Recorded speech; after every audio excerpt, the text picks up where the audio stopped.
So let's talk about the swing. I've shared with you how I would be setting up to the golf ball. I've shared what club you need to be using in certain situations. For me, I feel there is not a lot of sand in this bunker. I've not had a practice go before pressing record, so this is very going to be true to the first take. So I'm feeling that I've grabbed my lob wedge, which is a low bounce option. But dare I say it, regardless of what club I'm using, the swing action is going to be the same. With the ball being forwards and my weight being forwards, I want to feel from a weight distribution that this isn't really ever moving into my trail side. I want to stay fairly central to this. Then what I want to feel is that I'm hinging my wrists in the backswing, even to the point where I feel like I could be cupping my wrists. And again, depending on the height, you may alter the amount of hinge that you do. Sometimes a good feeling, if I've really got to get a lot of height early and I've opened up the face, it's nearly feeling that I'm trying to sort of, if I had a bit of sand on my club face, that I would be nearly trying to feel that I'm opening up that club face and throwing the sand, and I'm doing that through a wrist hinge.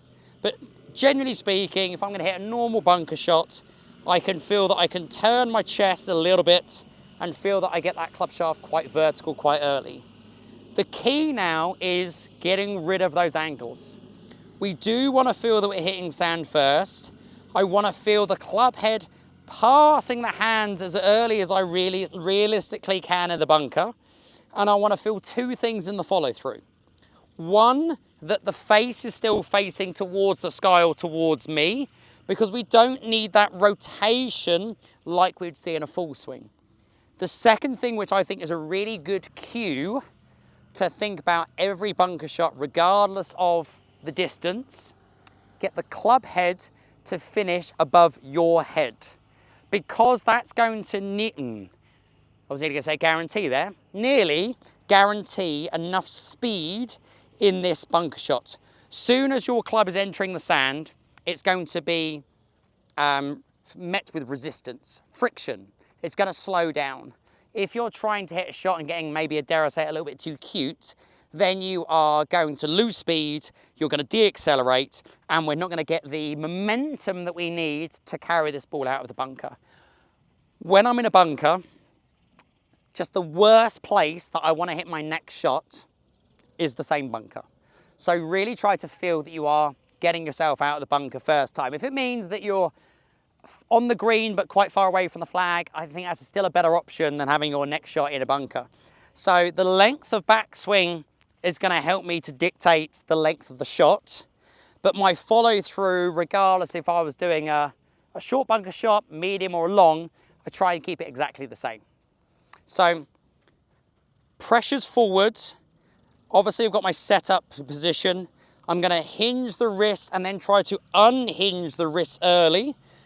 Entry point is the sand, as we know, and I really need you to focus on that sand. So many times that I've done a bunker lesson with someone and they're still looking at this golf ball.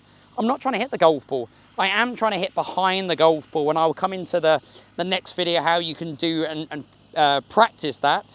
But I need to be focusing on a point behind the golf ball. I'm looking at 2 inches. The thing that I like about a bunker is that I could be 1 inch, I could be 3 inches.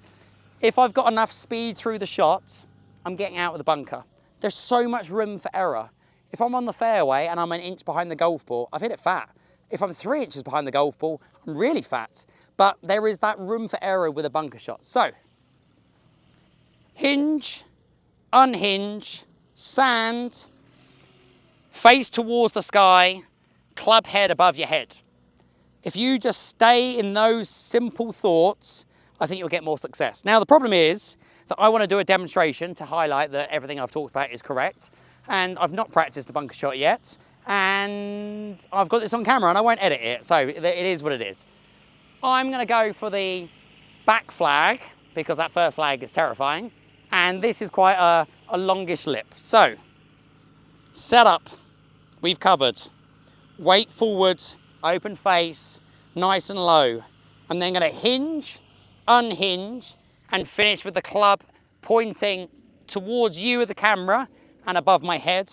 I have chosen a lob wedge with a low bounce option because I feel there is not a lot of sand underneath that golf ball.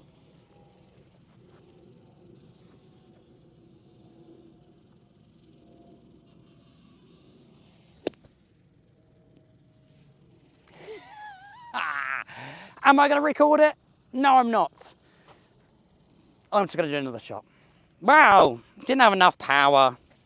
There we go. What a great bunker series. Andy's first demonstration. Now, I'm going to be honest, there was probably a little bit more sand than I thought. So I'm going to blame club selection. I'm not going to blame the technique. And we're definitely not going to blame the golfer. We're just going to blame that I had the wrong club in my hand. And reset.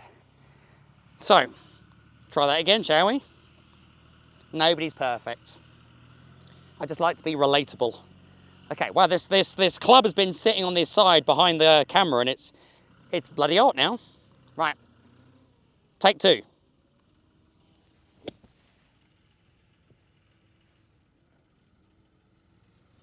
See, that one nearly went in. It was the club. It wasn't me, it was the club in the certain situation. So, hinge, unhinge, face to the sky through the impacts, and we don't want any rotation. Keep the weight forward, and real, for me, the one thing that I would take away from this is finish with your club head above your head. And nobody's perfect.